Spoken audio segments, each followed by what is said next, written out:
Hello, hello. Can you guys hear me on Zoom? I'm having issues with the mic all day.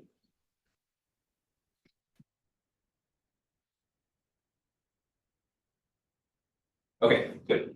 Okay, sorry about that. I've been having issues with the mic. So I've been talking for the past minute, but I noticed the mic thing hasn't been going out. But anyway, so what I was saying is today we're going to go over meshing. That's kind of aptly timed for the activity on Thursday. And the only announcement that I have is that our activity is on Thursday, and of course for this class, especially because you guys are grad students, and so you guys are free to attend the class virtually or in person. But for the activity days, it is a little bit easier for me to kind of go around and help people if you're having an issue, if you are in person rather than virtual. So, if you kind of feel like you know what you're doing and you want to save yourself the commute and the parking and attend online, that's great. No judgment at all on that. But if you feel like especially if it's your first time using Ansys and or second time, I guess technically last activity was the first time, then coming in person might be better, at least until you kind of get the hang. Professor? Yeah. On the campus, is it pretty accurate on when those activities are gonna be, or are those like kind of subject to change? Those are pretty accurate. So my plan is to have an activity every other week. Okay. I might delay it for a week when the midterm project is due, just so you guys aren't slammed too much. But my plan is every other week is we have 8 Saturday. Okay. Yeah. Okay. Any questions before we get started for today? Okay, all right, let's go ahead and get started. Okay, so today we're going over meshing basics.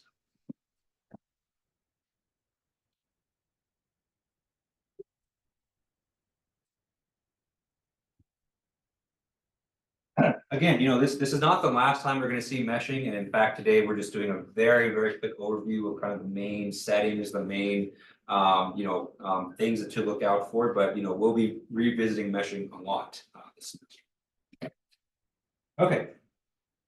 So first, let's kind of remind ourselves what do I mean by meshing. So one of the first things that you do for any finite element analysis is you take your CAD model or to take your geometry and then break it up into a bunch of simpler shapes, right? And meshing is the process of doing it.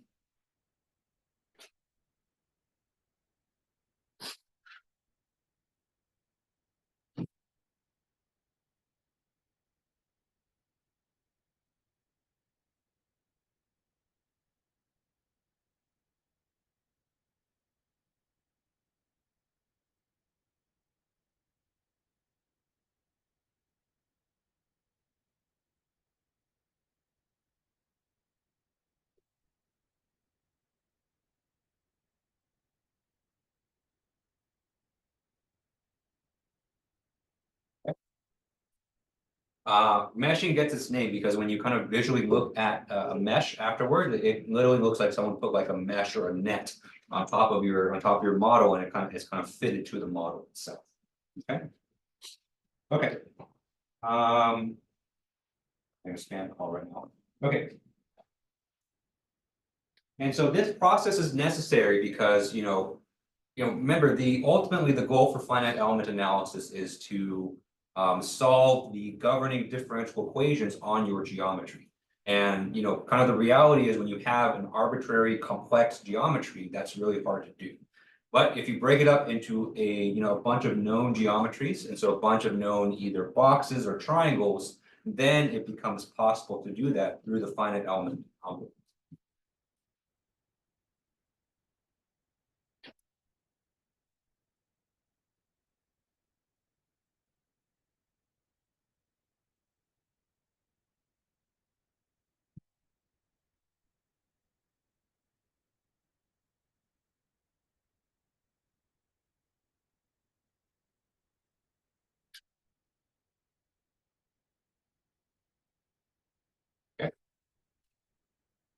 So that's kind of the idea, is that, you kind of choose a shape ahead of time.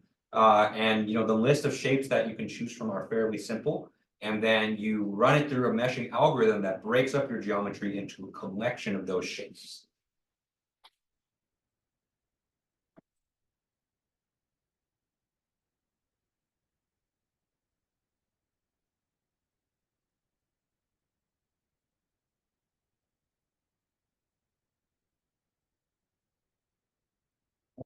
And later today, we'll go over that's on a selection of shapes, okay?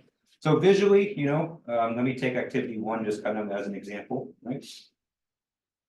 Right, so activity one, we had a rectangular plate and we had a hole in the middle of it, so not the most complex geometry, okay? But eventually, at one point, we applied a mesh onto it.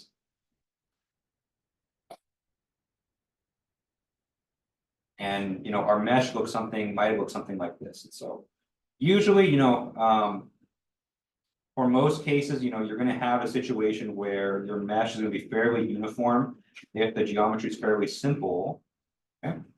And then once you kind of get around some of the more complex parts, then the mesh might get a little bit more complicated from there.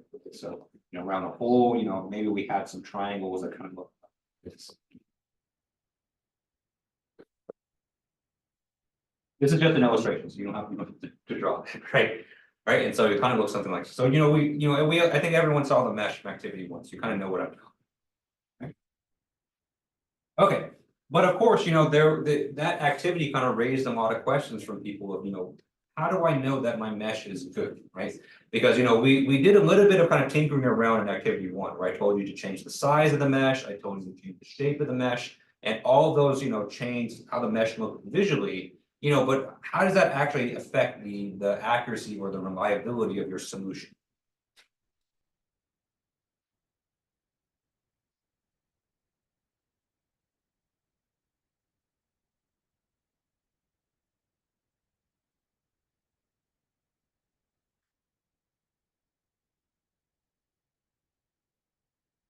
So that's kind of the main question that we want to answer today is, how does the mesh impact the solution? What aspects of the mesh impact the solution? What are some of the levers that you can pull? What are some of the aspects of the mesh that you can change? And how that affects the solution? Question is. So during the activity, we have changed the whole mesh from triangles to squares. Yeah. Or hexagons. Are we able to separate like whatever, let's say, the outer part to be one shape and then the inner part in the circle to be something else? Oh yeah, yeah. There's a ton of customization that you can use for the mesh. And a lot of times there are very good reasons to do that too. Like if you have, especially an assembly of different parts, usually you want to use one meshing scheme for one part. And then for other parts, you choose a different size, different shape, different order. So even the same face, we can choose multiple. Oh yeah, yeah. You can choose different parts of the face. You can choose around certain edges. So yeah, there's a lot that you can do. And ANSYS actually makes it very intuitive to kind of apply different settings to different areas. And it kind of naturally kind of blends a lot of it together. Yeah, great question. Okay. And so, when you're talking about a mesh, right? The question, that I think a lot of people ask that, when they first start out is this mesh good? Or is this mesh, the best, right? So there's no such thing as like a best mesh. So there's no score that you can give your mesh saying, yeah, my mesh is the best, right?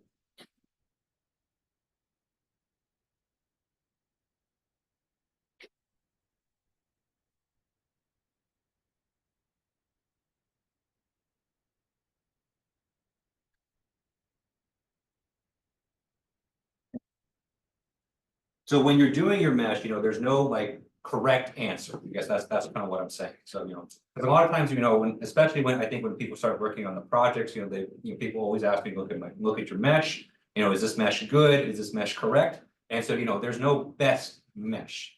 Now, there are some meshes that are better than others, right? So there are some aspects of the mesh, given what you're looking for in the solution and given the geometry. There are some meshes that are going to perform better, give you more reliable solutions, but there's no such thing as a best mesh.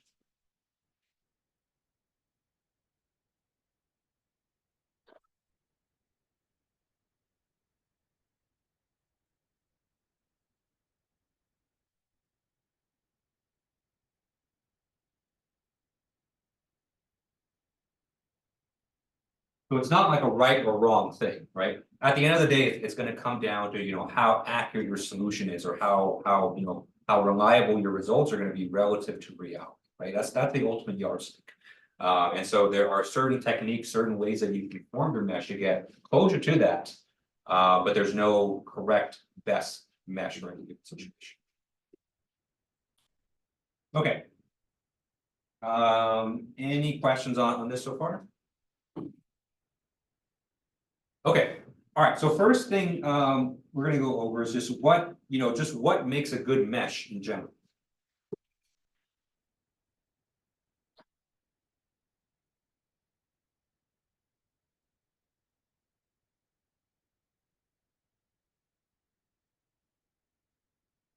So there's no best mesh, but there can be good meshes and bad meshes, right? So what separates a good mesh from a bad mesh? Okay. Okay. So a good mesh, I think it's pretty easy to summarize what a good mesh is. There's honestly dozens of different settings and things that you can do for your mesh, but a good mesh just kind of boils down to just one statement. A good mesh is one that will give you an accurate, reliable result for the least amount of cost.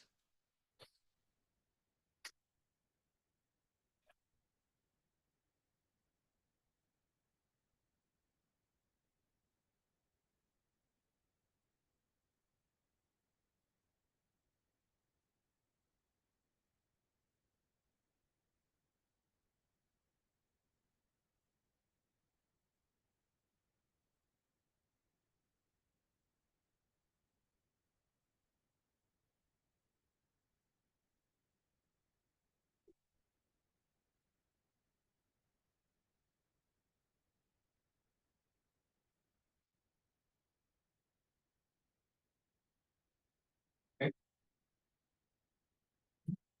So we have kind of two things that are kind of balancing that are kind of in the balance when you look at the mesh. Okay. We have the accuracy of the simulation results, and we have the cost. Okay. Now, when I say cost, I don't mean dollar amount or dollar cost.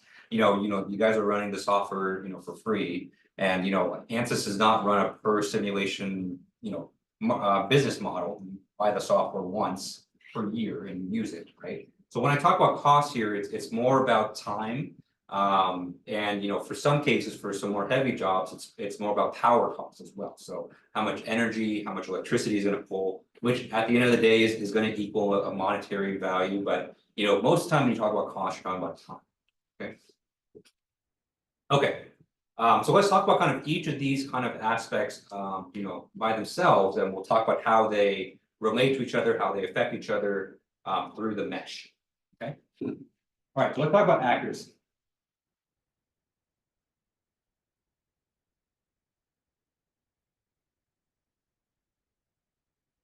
Okay. So, actually, surprisingly, up to this point in the class, we haven't talked too much about accuracy, but it's, probably the thing that you're striving for the most in your FBA simulation. Okay.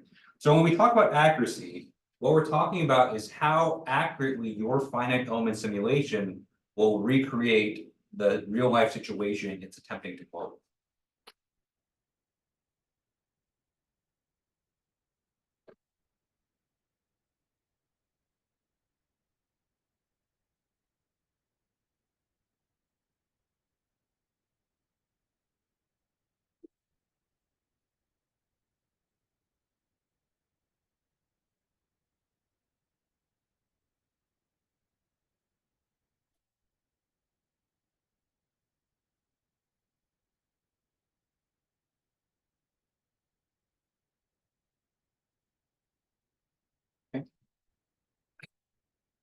Because ultimately, for 99% of cases, you're running an FEA simulation to represent kind of a real life situation with real life loads, constraints on your part that you're gonna eventually fabricate in real life, okay? So accuracy refers to, how well your simulation matches up to reality. So in other words, the values of deformation that you're getting, the values of the stress that you're getting, how closely are those values, accurate to what's actually being applied in reality. And this is not a given. And so, I think this is one mistake that people kind of make, when they're first using FEA, just because it produces these very beautiful color contour plots that look really fancy. And so you would think that these are reliable, but that's nothing can be further from the truth. And so, just because the simulation may look pretty doesn't mean that it's accurate or reliable, okay? And so generally speaking, in order for an FEA simulation to be useful, in design and analysis, it has to produce accurate results.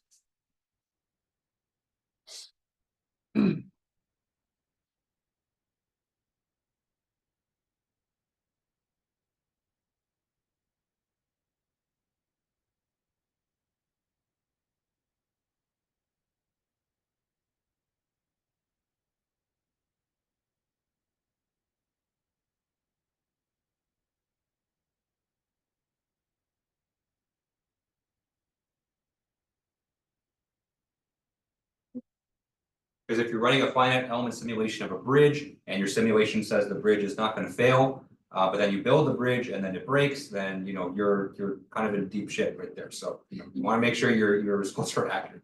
Okay. So how does the mesh affect accuracy? So generally speaking, the smaller your elements are, the more accurate your simulation is going to be.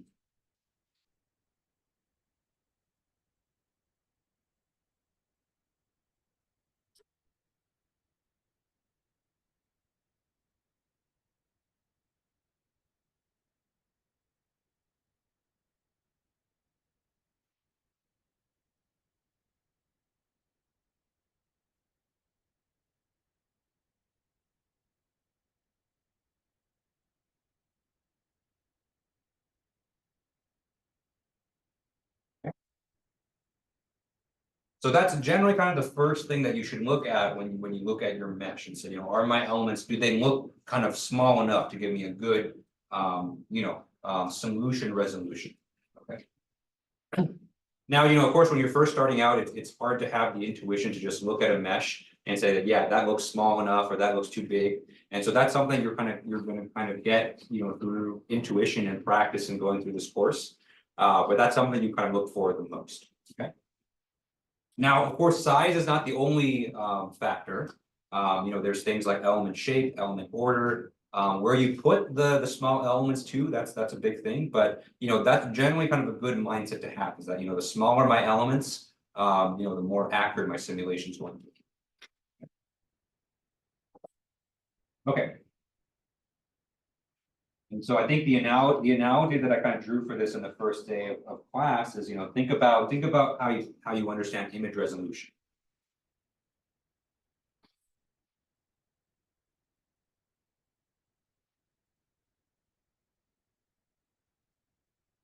Right? So we kind of live in a digital age right now. I think everyone kind of understands, TV resolution, image resolution. So the more pixels you have, the more higher fidelity your image is going to be.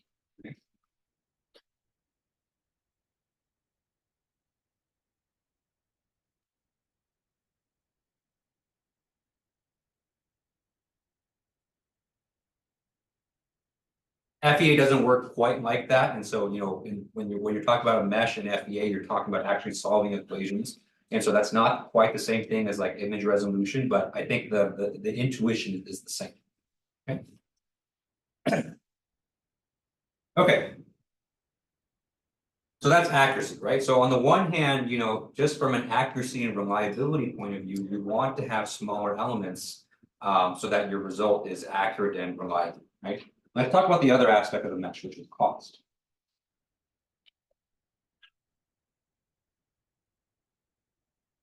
So like I mentioned, when you talk about the cost of a finite element simulation, you're not talking about, any kind of financial costs. You're talking about mostly time and compute power.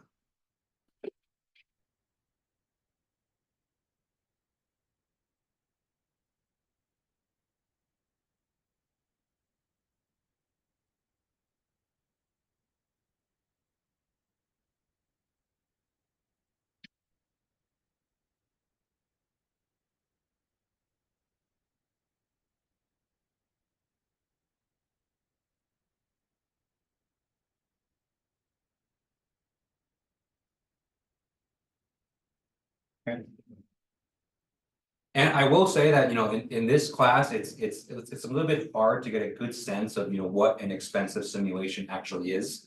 Because, all the simulations you guys are gonna be doing are gonna be run on the desktop computer. And at most, even if you have a potato of a home computer, it's probably gonna take you no more than probably 5 minutes to run the simulation. Which, might seem like a long time, because you're gonna be sitting in front of your computer for 5 minutes. But, there are some simulations that take hours or days or even weeks to complete. And these are simulations that are run on supercomputing clusters with thousands and thousands of processors. So the scale of difference between, the simulations that, someone can run versus, a very heavy simulation is huge. So for our class, I will say cost is not a huge factor that, it's not going to impact your work too much in this class, but it can, and cost really becomes a big issue. Okay. And so how does that relate to the mesh? Well, generally speaking, the smaller your elements are, the more mesh elements, it's gonna require more mesh elements to complete your mesh.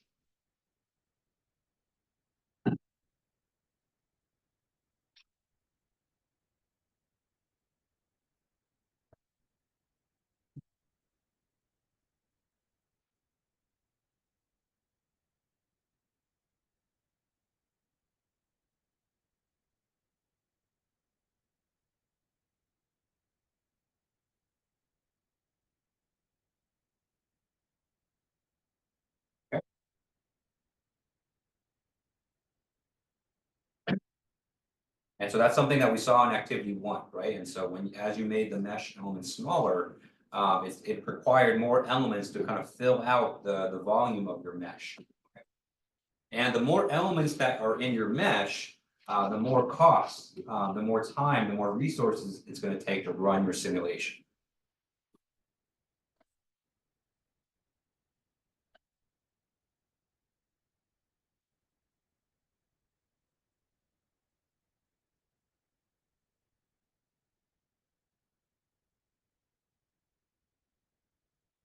Like I said, I've seen, so I come from a fluids background, and so I'm very well versed with the realm of computational fluid dynamics, and so in that space, the most expensive simulations you can run are turbulence simulations, or we call them DNS simulation, direct numerical simulation. So I've seen some DNS simulations take up,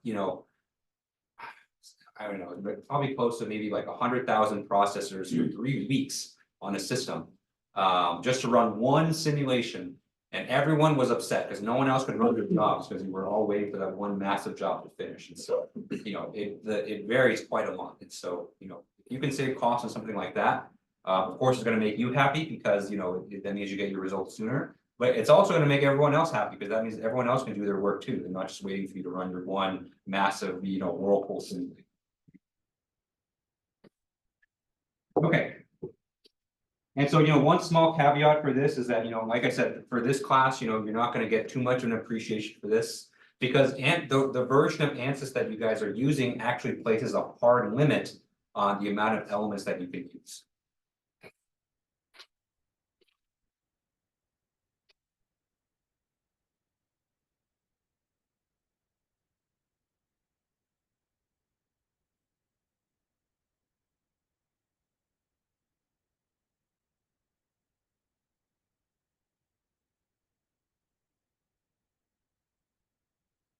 So, ANSYS actually stops you before you actually run a simulation that's huge. And so I think if you're using the home version, so if you download it on your own laptop, you're using what's called ANSYS Student.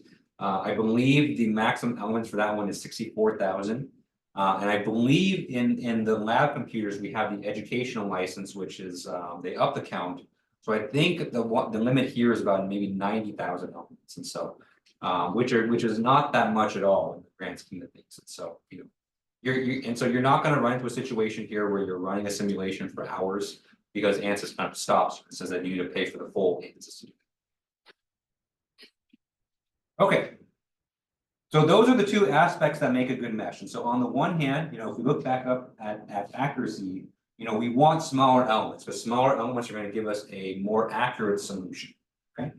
But when you think about cost, We don't want small elements, because small elements means that we're gonna run up the element count, and that's gonna make our simulation more expensive, okay? So there is a constant balance between accuracy and cost, in your finite element simulations.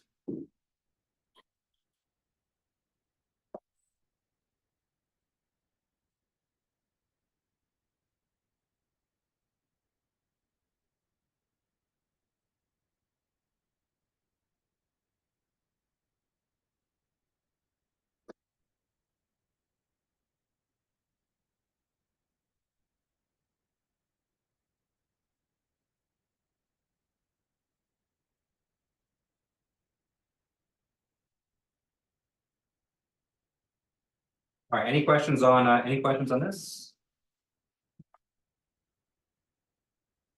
All right, so at a very basic level, when you're doing your mesh, you want to have enough mesh elements, or you have your elements be small enough so that you get an accurate result.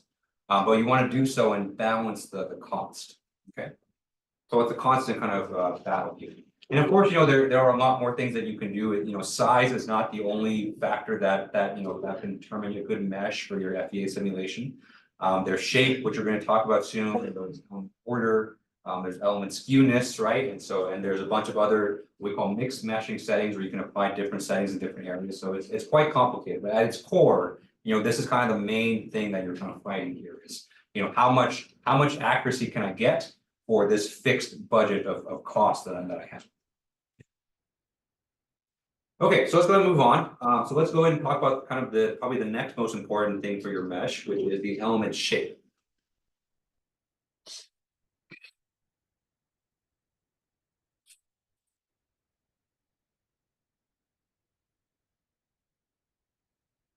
Okay.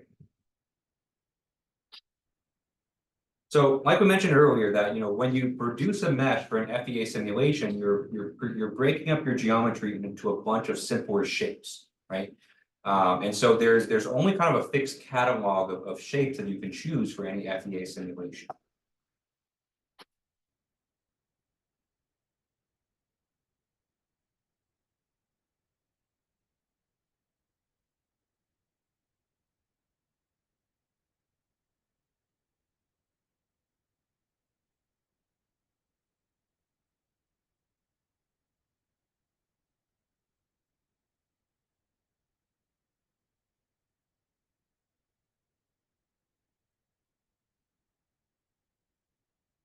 So the shapes have to be simple enough, so that you can solve the governing equations on them, and they have to also be simple enough so that you can actually reliably break up your geometry. Okay, and the idea is to ideally the idea is to try to use the same shape throughout your entire geometry. But again, that is something that you can kind of change on kind of on a case by case basis, where you have a certain area which uses a certain shape and another area which uses another shape. I will say that the shapes that are involved in ANSYS, these are not the only shapes that are out there. There are more shapes for kind of more specialized purposes, but ANSYS is kind of designed as kind of a generalist software. So it's used, for all different types of applications. So, the shapes that it has here are both kind of fairly basic, but they're designed to kind of work for a wide variety of applications. Okay. Okay. So in ANSYS, there are two categories of shapes that you can choose. There are triangular type shapes and what I call rectangular type shapes.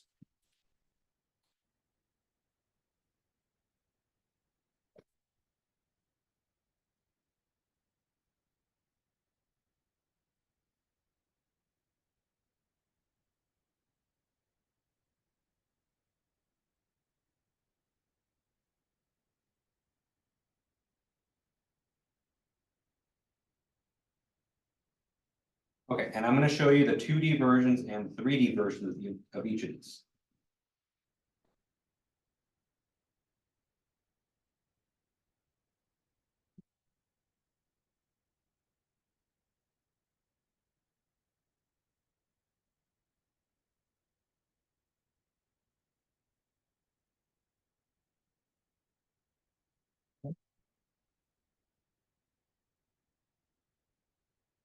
All right. So let's go over the 2D ones first, because that one's easier for me to draw. Okay, so for a 2D triangular shape, the 2D triangular shape is just a triangle. Okay, so it's a simple triangle with 3 nodes. Something like this.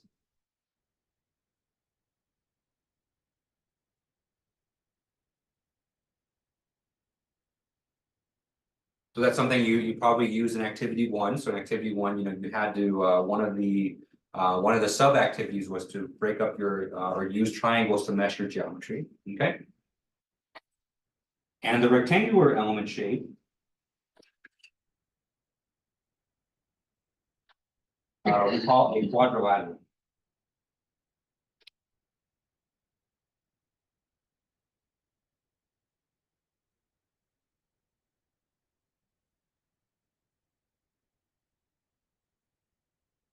Okay, so these are the element shapes that you use in activity 1. But from activity 2 onward, from activity 2 onward, we're going to be working in 3D. So let's go over the kind of 3D analogs for each of these categories. So the 3D triangular shape is a 4-sided pyramid.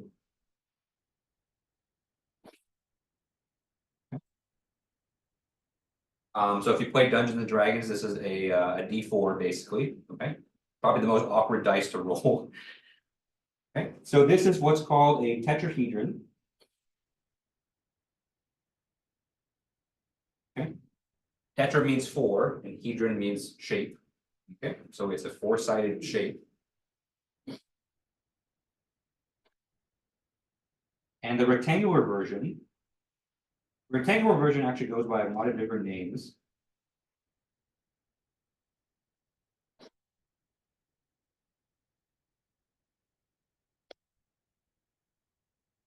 So it's essentially looks like a box, and so some people call it literally box elements. Some people call them brick elements because they look like bricks.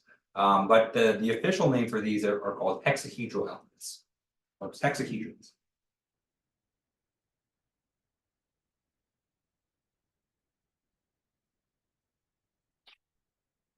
Hex, of course, meaning 6, and so we have a 6-sided 3D shape here.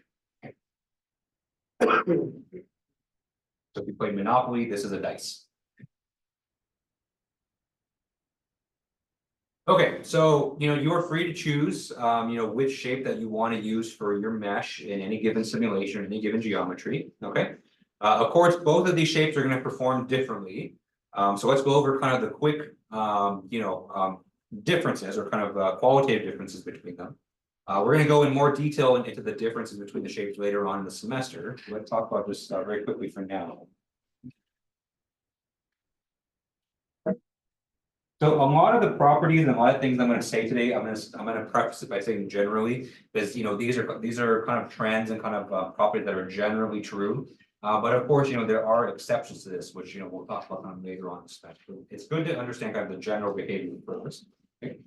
So generally speaking, the triangular type elements are better for they have kind of this unique property where they can mesh basically any geometry. So if you choose triangular elements, you're very unlikely to get a failed mesh.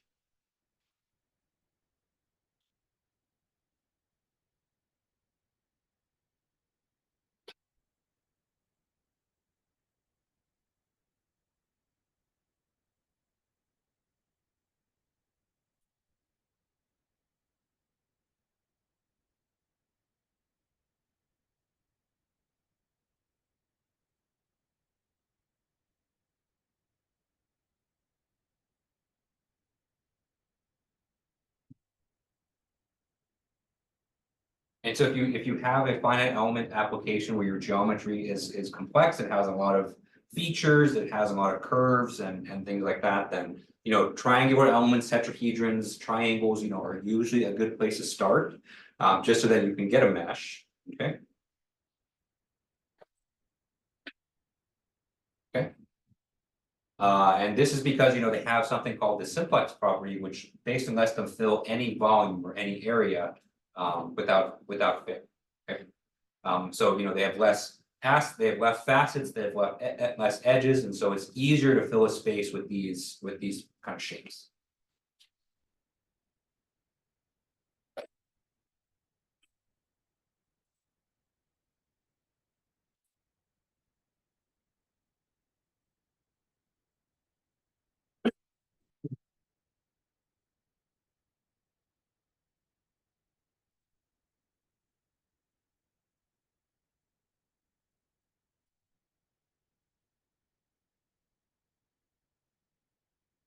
So while it's true that triangular elements are able to mesh any geometry, and sometimes you're limited to this, and so if you, sometimes you have a geometry that's so complex that you can only use triangles. It doesn't really do a great job of filling space efficiently.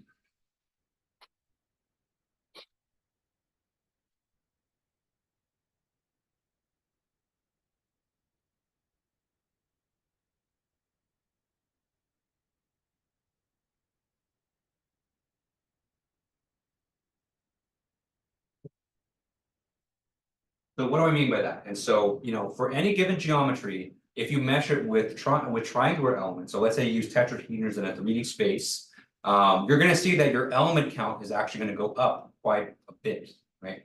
And so it takes more triangular elements to fill a given space than rectangular elements.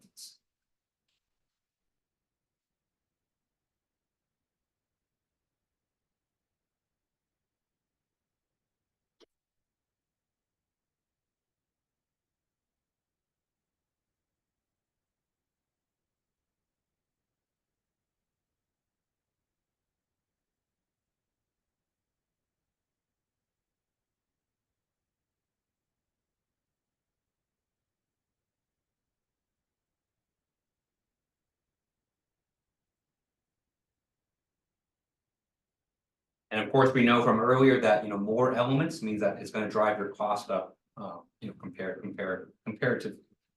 Okay. Okay, so triangular elements, they're usually a good place to start. If you have a new geometry, you're not sure how it's going to work out, you want to see how it looks. I would definitely start with triangular elements. A lot of, if you're going to use an open source software, so if you use things like OpenFOAM or other research softwares, a lot of those, they just limit you to only triangular elements. So sometimes that's your only option, but but there are a lot of good things to this as well, right? Being able to produce a mesh without errors is actually incredibly valuable, that you will learn very soon once you start working on the problem. Okay. Any questions on triangular elements? Okay, all right, so let's talk about rectangular elements.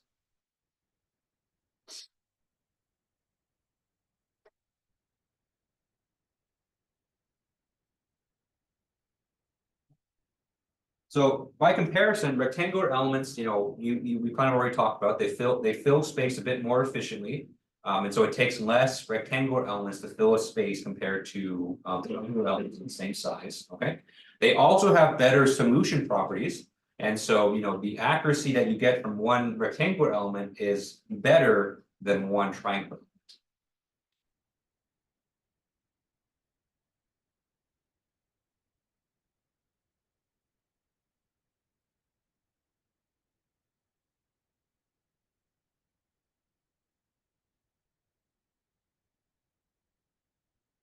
So both of those points can kind of be summed up by saying that on a per element basis, rectangular elements have better solution properties.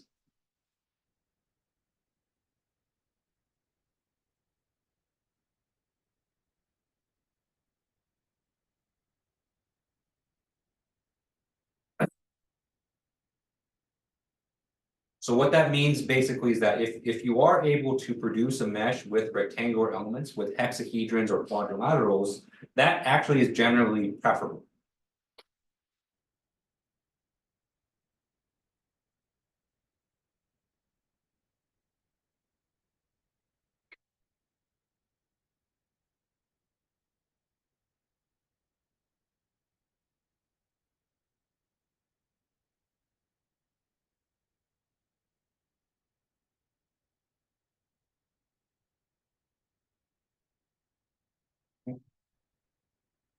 Just because rectangular elements are just kind of superior in every way.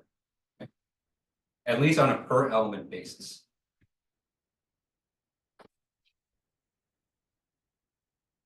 Right? And actually the fact that ANSYS gives you the ability to measure with rectangular elements is not, it's kind of taken for granted, I think, by people that use ANSYS, but the fact that ANSYS has made this available for general geometries is actually very impressive.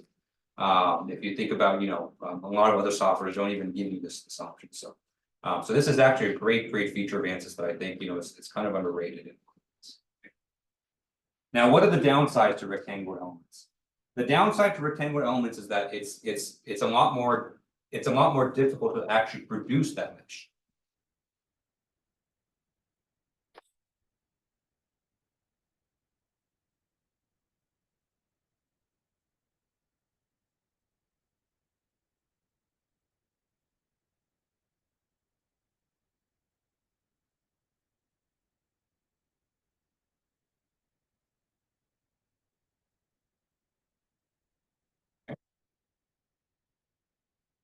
And so a lot of times when you try to produce a mesh, so let's say that you have a 3D element mesh, so you're trying to produce a mesh with hexahedrons, the mesh will just not even complete. It'll just say error, it failed to mesh. Okay. And that's something that's going to happen quite a lot. Okay. And so especially if you have a fairly complex geometry, sometimes it's just impossible to use rectangular elements just because the geometry is too complex to try to get a hexahedral mesh or a quadrilateral mesh.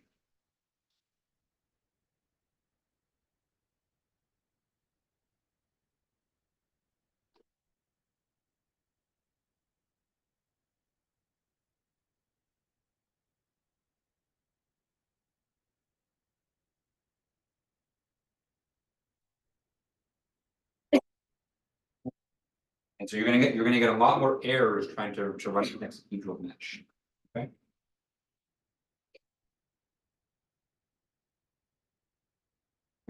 And so if you have a complex geometry, you can try to use like hexahedral elements or rectangular elements, but sometimes it's just not going to be possible. So you have to default back to triangles. Okay. And there's nothing wrong with triangles, right? So even though I say generally it's preferable to use rectangular elements just because of their properties, but triangular elements there's nothing wrong with that at all. A lot of really important good work is done with tetrahedral elements. All the work that I did as a grad student and even the research I do nowadays, for the most part, I use tetrahedral elements. And so, nothing wrong with them. You just have to kind of live with some of the downsides of it. Okay.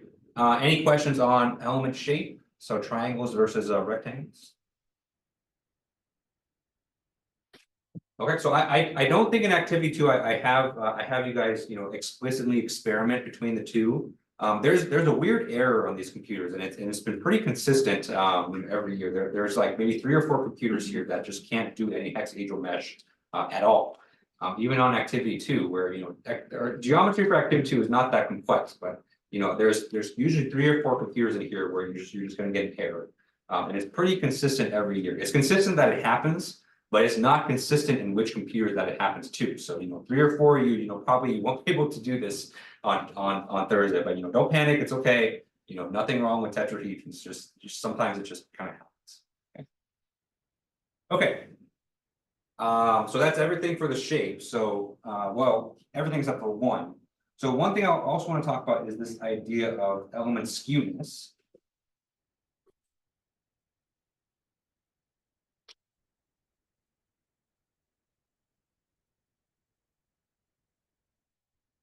By the way, the reason that happens sometimes, and I kind of talk, and some of you kind of asked this question on activity 1 as well.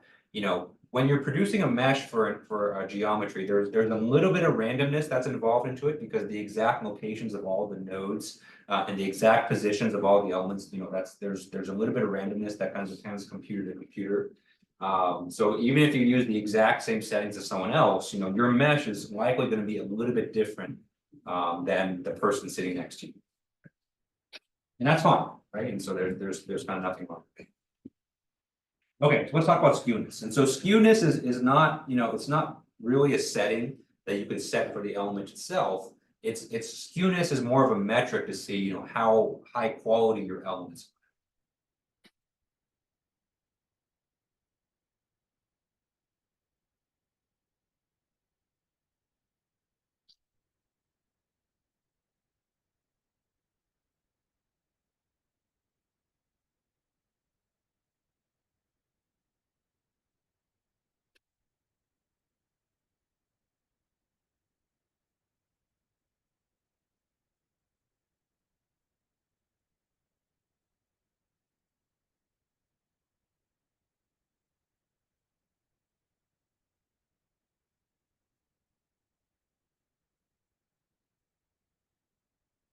Okay, so what do I mean by skewness? So when you're producing your mesh, you know. What ANSYS is trying to do, or what the software is gonna try to do, is that it's gonna take your geometry and try to fit in as many elements as it can, right? And ideally, your mesh at the end of the day, after the meshing process, should recreate your original geometry kind of one to one, okay?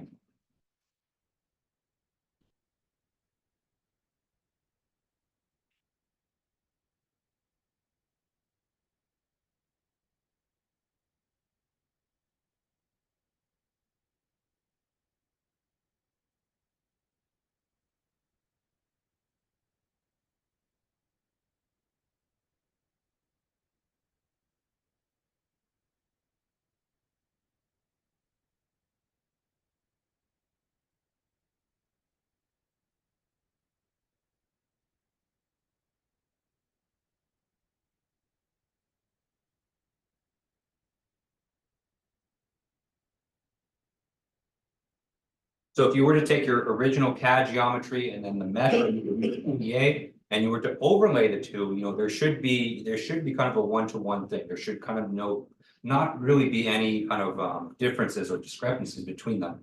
Unless the mesh size that you choose is too large, okay, so you have kind of blocky elements. Okay, and in fact, ANSYS has a feature that's kind of on by default, where it will try to recreate your geometry as perfectly and exactly as possible. Okay, which is good, because you don't want to lose any geometrical fidelity or geometric features through the meshing process, which can happen sometimes. Okay, but because of this, as you can imagine, you're trying to fit these shapes that all have a fixed number of faces and fixed number of edges into a geometry that may not accommodate that perfectly, right? So sometimes what can happen is that there are some elements that can become distorted as they try to fit into some of the weird nooks and crannies of your geometry.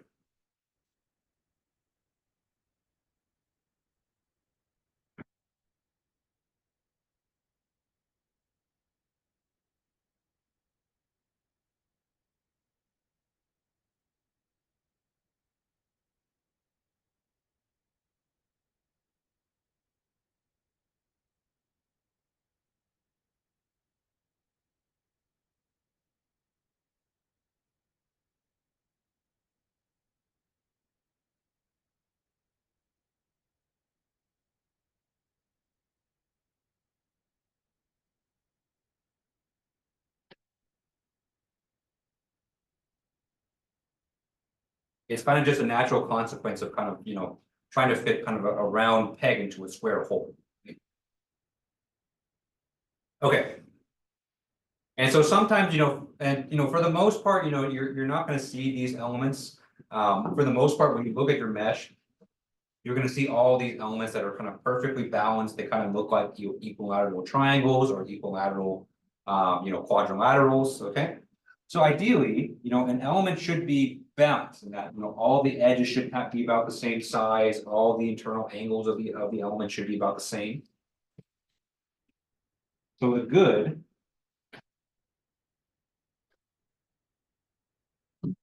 So a good element, it will look like kind of an equilateral version, or kind of a perfect version of that shape.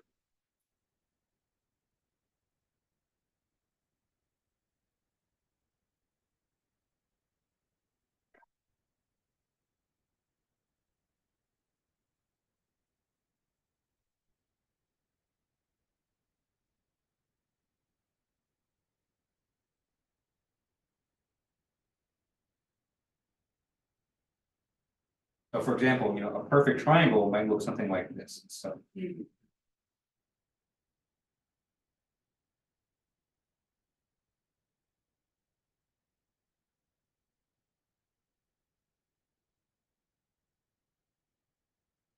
but all the edges are the same length, all the internal angles are the same. So, this is good. This is a good quality element. Okay. On the flip side, if you have a region of your mesh or region of your geometry where you can't really quite fit this in, you may get an element that looks like this, which technically is a triangle by the definition of the word. So it has 3 sides and 3 nodes, but it's going to be incredibly skewed, right? So maybe it looks kind of something like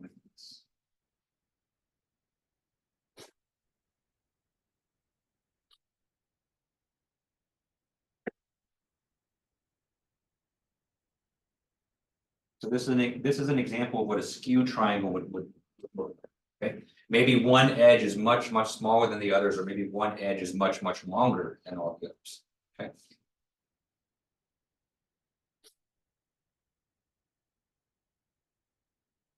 So this is generally not a good thing because these types of elements, and you can have skewed triangles and you can have skewed quadrilaterals as well. It's not limited to just triangles.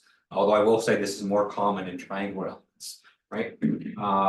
These generally do not have good solution properties. And so if you try to compute things, especially for derived quantities, and so when you look at things like the stresses and stuff, a skewed element will be questions. Will you ever get overlapping triangles? No, you won't. Okay. And actually, that's actually the main error that you're going to get with quadrilaterals as well. So when you see like an error that give you or mesh give you an error, it's usually quadrilaterals are kind of overlapping each other. Just because quadrilaterals have too many faces and edges to kind of do that stuff. But for triangles, that kind of rarely happens. So they're all going to fit together. Okay.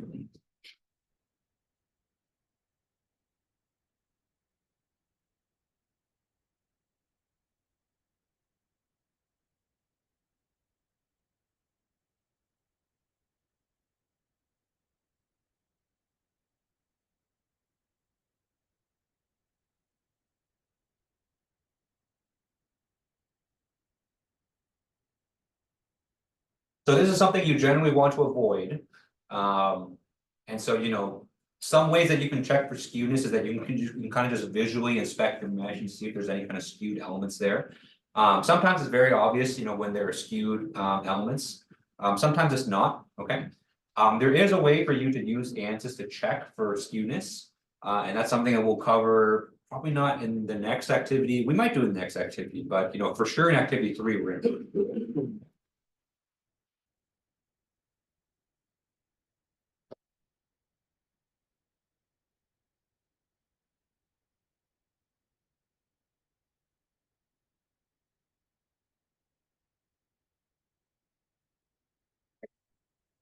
So we'll talk about how to use those tools and how to interpret those results. Okay, so that's kind of an important skill. I will say that, for if your geometry has any degree of complexity, some skewness is unavoidable. And so it's impossible to get, perfectly high quality mesh with perfect looking elements everywhere, unless you're running a simulation on a literal triangle or a literal rectangle, which is not exciting at all.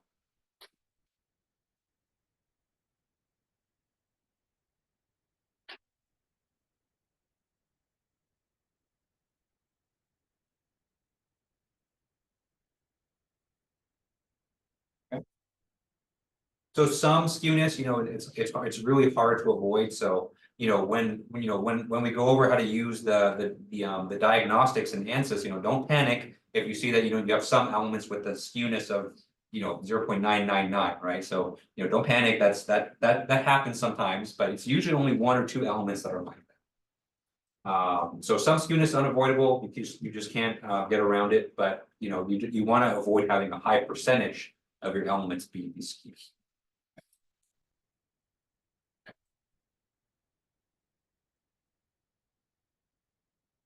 Okay, any questions on element skewness?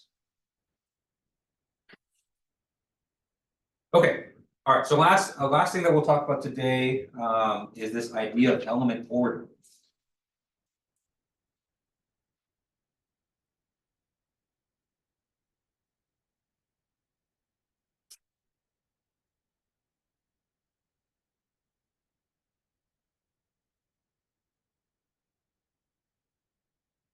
Okay. So, remember the whole idea, the whole purpose of finite elements is to solve differential equations on these complex geometries, right? And these differential equations often they represent, the physical behavior of the part, whether it be the structural mechanics or the heat transfer, right? The goal is to solve these differential equations. But the way finite elements actually does this is that it doesn't actually solve for an exact solution to the differential equations. All it really does is that it approximates the solutions.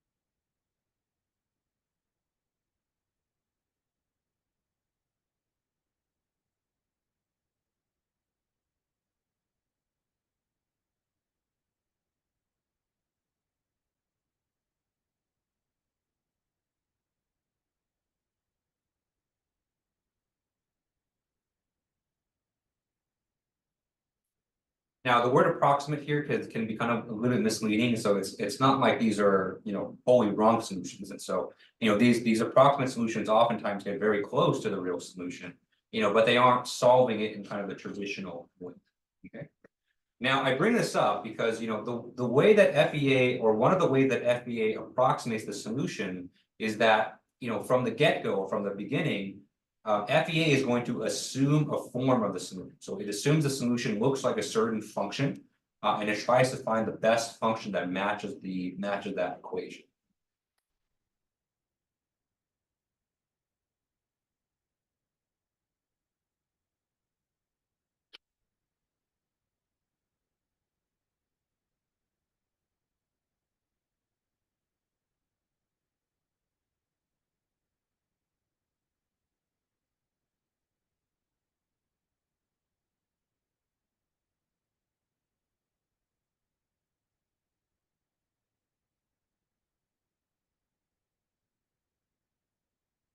So, for this class, we're not really diving too much into the theory, so that's kind of all I'll say about it.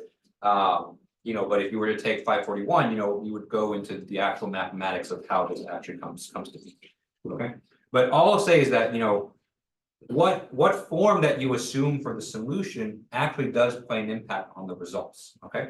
Because a function can take many forms. And really there's too many forms to kind of list here. But FEA kind of works best with polynomials.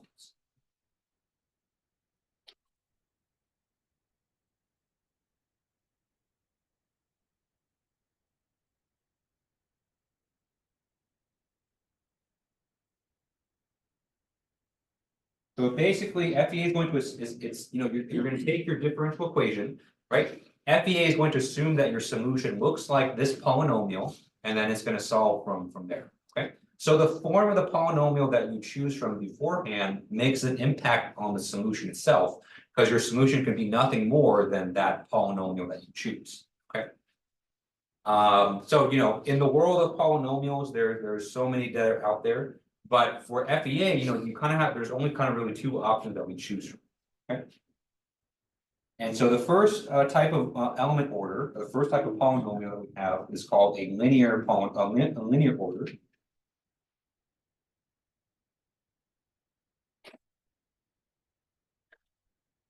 And so a linear order basically assumes that your solution looks like a linear polynomial. So it's a linear function in, well, I'm going to give you the 1D case here, but this is in multiple dimensions.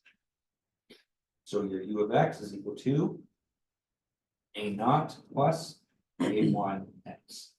Okay. So there's always a constant term there, and there's always terms that are linear in the variable. Okay. This is a one-dimensional case, but of course, this extrapolates to multiple dimensions as well. Okay. All right. So the other type of order that you can have is what's called a quadratic order. No. So quadratic order, kind of like the name implies, assumes that the solution looks like a quadratic function. So there's an x squared term there as well.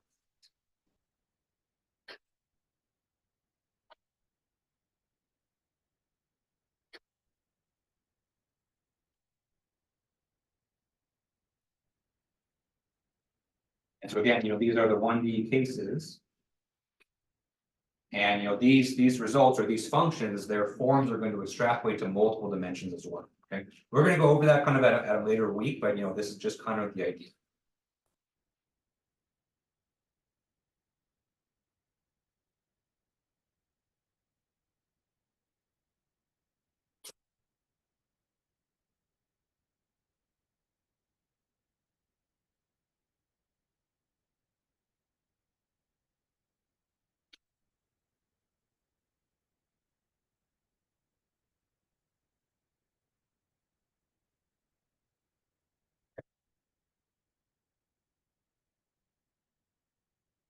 Okay. And so, the quality of your FEA solution is going to depend on whichever element order that you choose, right? If you choose a linear order, then your solution is going to be linear, at least across the elements. If you choose a quadratic order, that means your solution is going to follow quadratic behavior.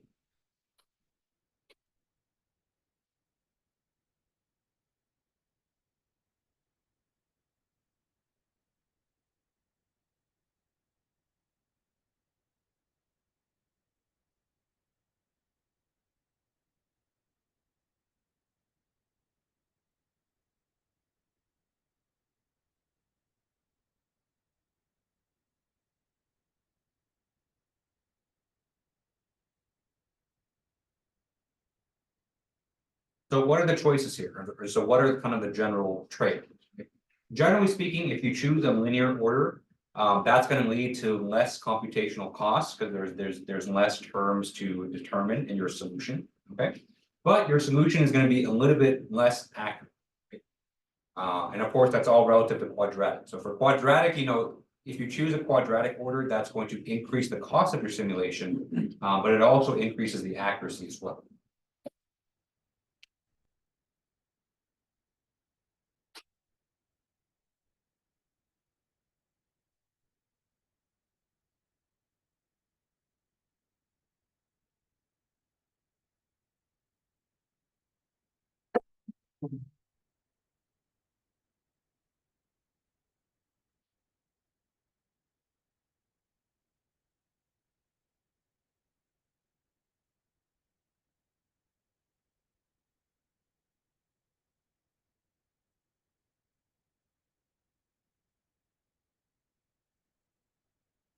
So choosing the element order is actually quite similar to choosing the element size. And in fact, if you read some textbooks, they actually don't really make the distinction between the two. And so you're making a choice of the element order is kind of also making a choice in the element size as well. Okay.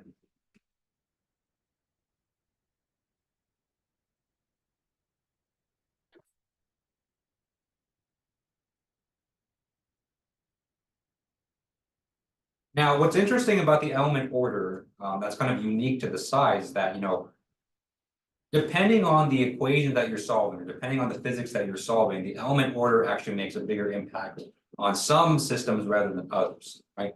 So for example, if you're solving a computational fluid dynamics simulation, actually kind of the what most people use are linear elements. That's because computational fluids have other factors like stability to kind of keep in mind. And so most CFD codes, at least that use FEA, are going to use a linear element, or at least all the ones that I've seen. Right? Versus a kind of a structural mechanics simulation, most of those are going to use quadratic order. And in fact, for this class, for the most part, you're going to be using quadratic order elements.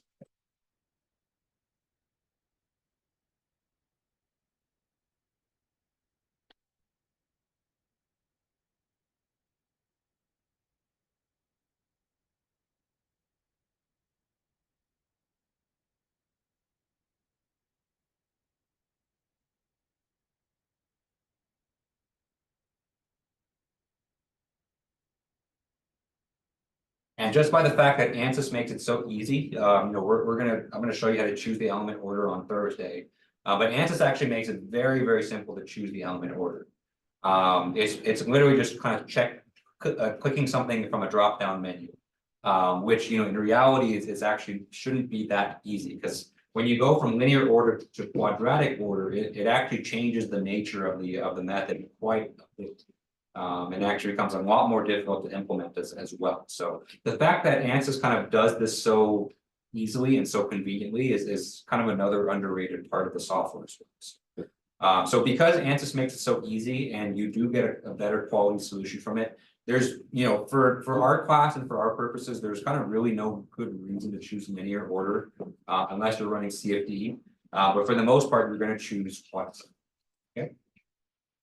Another benefit to using quadratic order for a structural mechanics simulation is that it avoids it avoids kind of a mechanism, or it avoids a problem that can happen called shear line.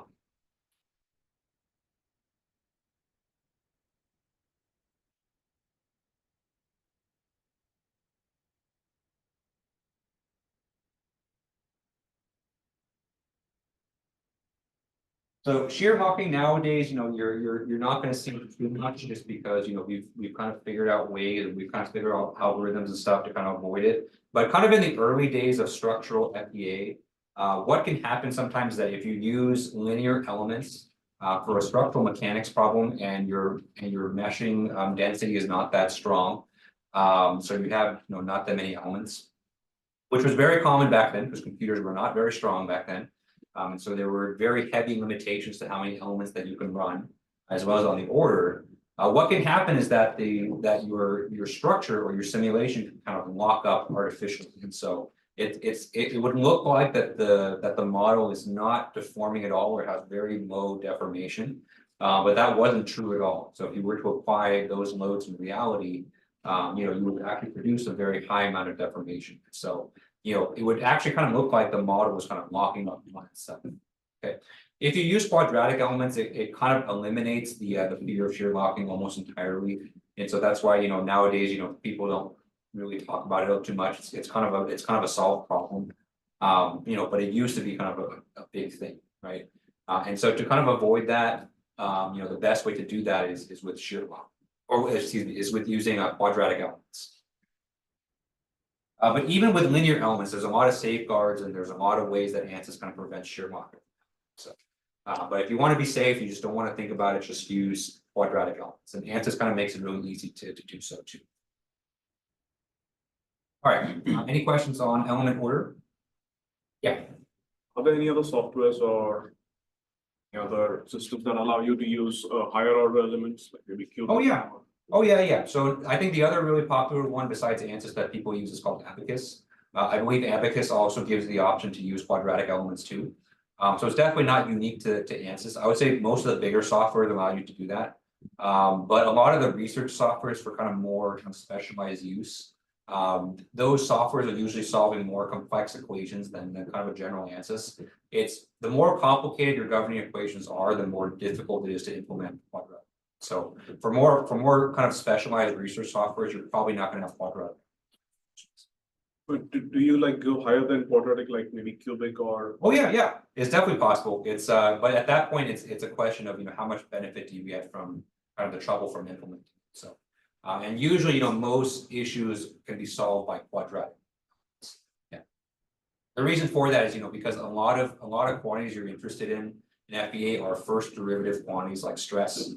And so with quadratic elements, you approximate those pretty easily. And so usually there aren't too many higher order terms than that you're interested in, where like cubic or fourth order.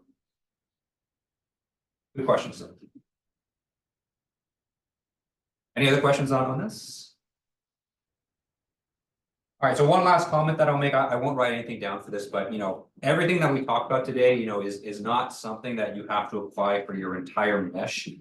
It's entirely possible to apply different mesh settings to different areas of your model, especially if you're working with kind of a complex assembly of different parts. Sometimes you may want to use a smaller element size or a different element order for a certain region, compared to other ones. And so, someone asked that question earlier today. Even within the same part, there may be certain edges, or maybe there may be certain regions where you would want to apply more stringent mesh settings. You can do that. All right, maybe I'll write one. So generally speaking, because then the question is, how do you know where to apply certain mesh settings to different areas? Generally, when you expect the solution magnitudes to be very high in a given region, that's usually where you want to apply more mesh density.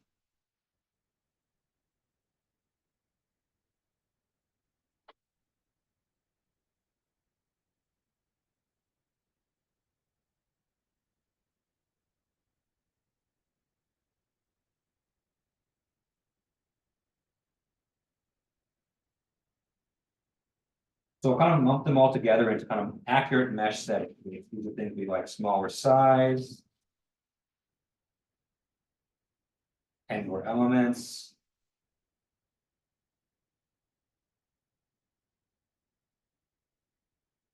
quadratic order, So basically, everything that we talked about today that can increase the accuracy and reliability of your simulation. Generally, you want to apply those mesh settings, especially in areas where your solution magnitude is high, or in other words, places where the solution changes magnitudes a lot.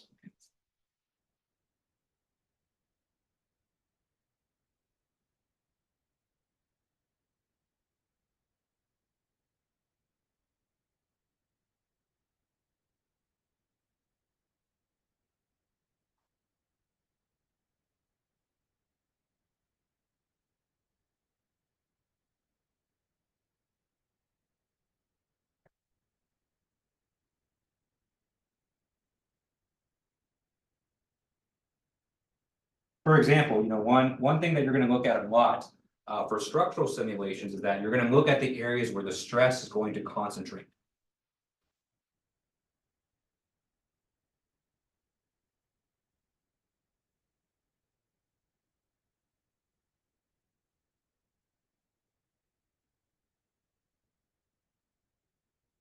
So generally speaking, if you have areas where the stress is going to, peak, or it's going to kind of concentrate in a particular region, it's going to spike, that's generally where you want to throw most of your mesh density into. So, if you think back to activity 1, right? So if you remember kind of how the stress plot for that looked like, most of the stress was concentrated around the hole.